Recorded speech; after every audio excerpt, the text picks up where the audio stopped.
السلام علیکم پیارے اسلامی بہن بھائیوں، آج کا ہمارا موضوع ہے حضرت سلمان فارسی کا سفر آخرت۔ حضرت سلمان فارسی رضی اللہ عنہ کی ساری زندگی سچ پوچھو تو سفر ہی میں گزری ہے۔ تلاش حق کے سارے سفر تو گزر گئے، اب ایک آخری سفر جو رب کی طرف ہے باقی ہے۔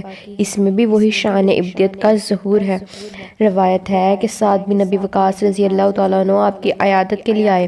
آپ مرض الموت میں مبتلا تھے اور رو رہے تھے، تو حضرت سعد نے عرض کیا، اے ابو عبداللہ کیوں رو رہے ہو؟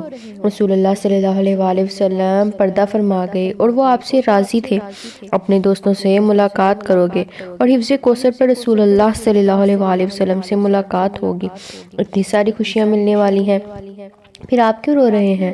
تو فرمایا، اللہ کی قسم میں موت آنے کی وجہ سے نہیں رو رہا ہوں اور نہ ہی دنیا کی حرص مجھے رلا رہی ہے، میں اس بات پر رو رہا ہوں کہ ہم نے رسول اللہ سے عہد کیا تھا کہ دنیا میں تم میں سے ہر ایک اتنا ہی ساز و سامان رکھے جیسے مسافر سفر کے دوران رکھتا ہے، اور میرے ارد گرد یہ سامان ہے۔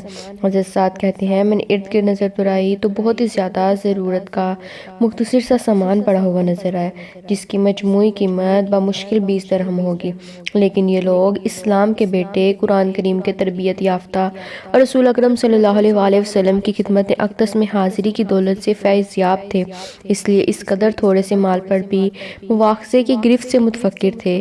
اپنی اہلیہ سے فرمایا، میں نے تجھے جو چھپا کر رکھنے کے لیے دیا تھا وہ لے آئے۔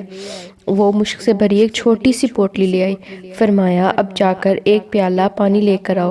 وہ پانی لے کر آئی، اپنے سفر آخرت کا وقت بالکل قریب محسوس کر لیا تھا۔ مشک کو پانی میں ڈالا اور اس پانی کو اپنے ہاتھ سے گھولا، پھر اہلیہ سے کہا کہ اسے میرے ارد گرد چھڑک دو، کیونکہ میرے پاس اللہ کی مخلوقات میں سے ایک خاک مخلوق آنے والی ہے، وہ آئے تو انہیں مشک کی خوشبو ملے، وہ مخلوق کھانا نہیں کھاتی۔ پھر کہا، تم دروازہ بند کر کے نیچے چلی جاؤ۔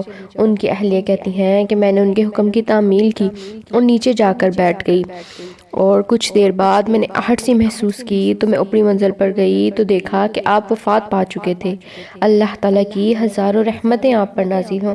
عہد خلافت عثمان ابن عفان رضی اللہ عنہ 35 ہجری، سیرت کی بعض کتابوں میں 36 ہجری بھی مرقوم ہے، میں آپ کا انتقال ہوا۔ انا للہ و انا الیہ راجعون۔ اگر آپ کو حضرت سلمان فارسی کے بارے میں یہ واقعہ اچھا لگا تو اس ویڈیو کو لائک کریں، شیئر کریں، کمنٹ کریں، اور اس طرح کی مزید اچھی اسلامک ویڈیوز دیکھنے کے لیے چینل کو سبسکرائب کریں۔ شکریہ۔